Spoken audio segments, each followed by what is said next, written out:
I suppose that in every garage I've ever worked in, there's always been one car who's been difficult to get on with and thought himself better than anyone else. Well, Top Gear Motors is no exception. We've got old Blunderbus, the old Stutz Bearcat. He's really quite a danger. Thinks rules on the road are a load of rubbish, and he has the most terrible motto for himself. But a few weeks ago he learned his lesson.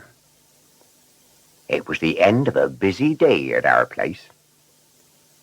I was just returning from my usual jaunt with Mr. McIntosh. Bert was cleaning Snoopy Sneer after a wedding. Snoopy Sneer was still feeling humiliated at having to clatter down the road with 3 tin cans tied to his back bumper. Japonica was resting after taking a business delegation to an exhibition. The only one with enough energy to talk was Blunderbus. He was showing off, as usual, to a row of motorbikes, telling them how clever he was. "What you youngsters need to know," he was saying, "is how to get the best out of life. Take me, for example," he bragged. "I don't care about anyone else on the road. Make way for me. That's my motto. It gets me places." Bert overheard him.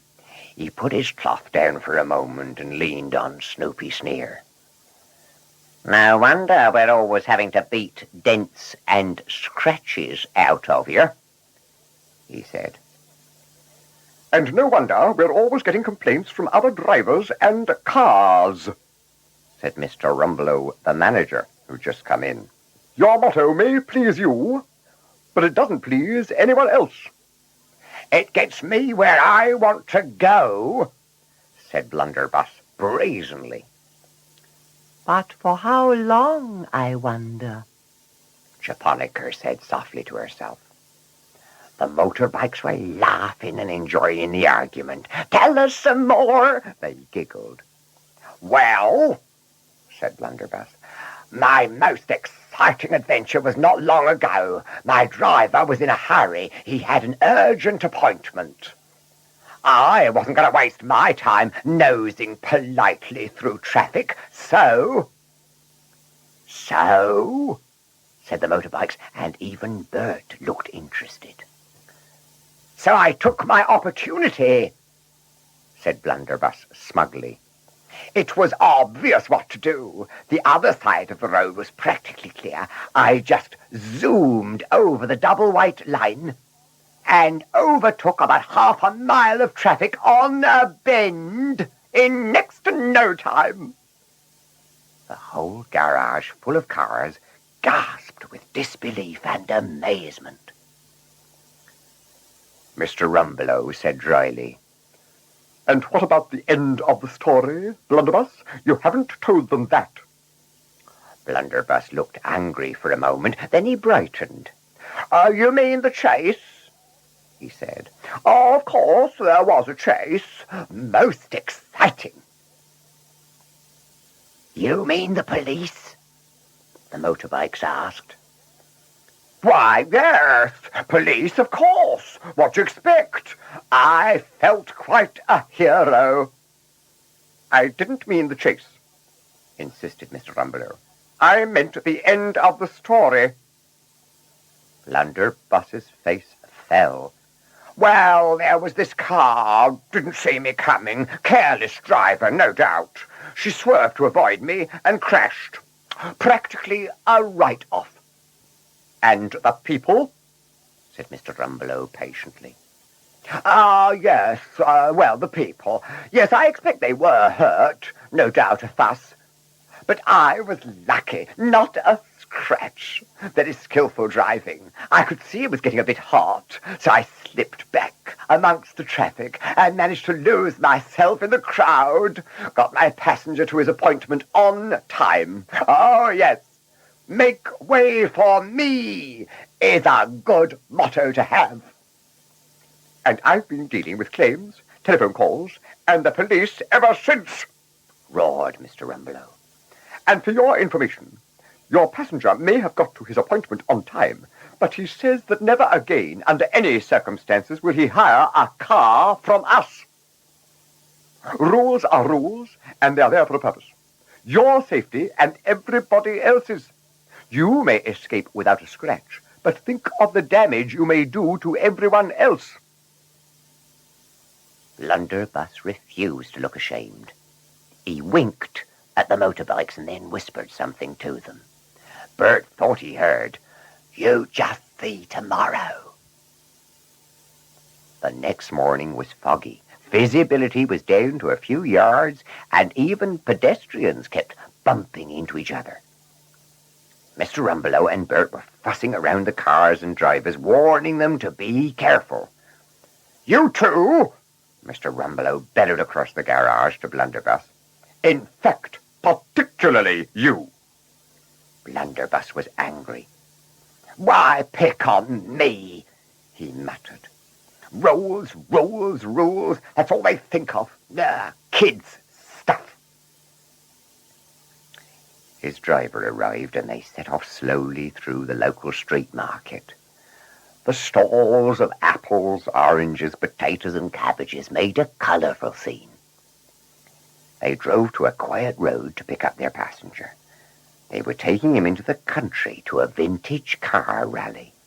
"Don't fancy the journey much myself," the man said as he got in. "Let's hope this fog will lift soon." "That's all right, sir," the driver said. "We'll take care of you." Blunderbuss snorted till his engine shook. "We'll take care of you," he mimicked. "We'll see," he added. "We're driving my way today." At the first traffic lights, Blunderbuss shot across just as it turned red. "I'm not stopping for anyone!" he roared. He laughed as he heard two cars skid into each other to avoid him. "Make way for me!" he roared. As they left the town, the fog thinned a little and visibility increased. Through the swirls of fog, they could see glimpses of animals in fields, cows munching kale, and sheep sheltering behind hurdles. Winding lanes took the place of broad roads, and even Blunderbuss knew that he had to be careful. But soon he got bored. Nothing but hedges and ghostly trees looming up out of the fog. No other traffic, no signs, no lights. "No rules," thought Blunderbuss to himself excitedly, and roared forward. It was then that they met the new postal bus. Suddenly round a corner, they came face to face. Blunderbuss braked hard and swerved. There was nothing else he could do to avoid a head-on collision. Straight through a hedge he blundered with a crackle of breaking branches. With a shudder and a roll, he pulled up by some sheep pens. The sheep all panicked and poured through a gap in the fence and out into the lane. The shepherd and the driver of the postal bus ran up shouting, "You were driving too fast!" They both shouted together. "Too fast! Look at the damage you've done!" "You'll have to pay compensation for this hedge," roared the shepherd. 2 weeks it took laying that edge, and goodness knows what the shock has done to some of my sheep. Soon the police arrived. To Blunderbus it seemed endless. The repeated questions, statements, and measuring the skid marks. Blunderbus himself had a broken suspension and a buckled bonnet and felt very knocked about. Hours later, it was a very subdued Blunderbuss who was towed back from the country by Rattlewagon through the street market, home to Top Gear Motors. Mr. Rumbelow, Bert, and all the other cars heard the story. Blunderbuss felt very ashamed. "I am very sorry," he said. "I can see how selfish I've been. Make way for me is not a good motto after all."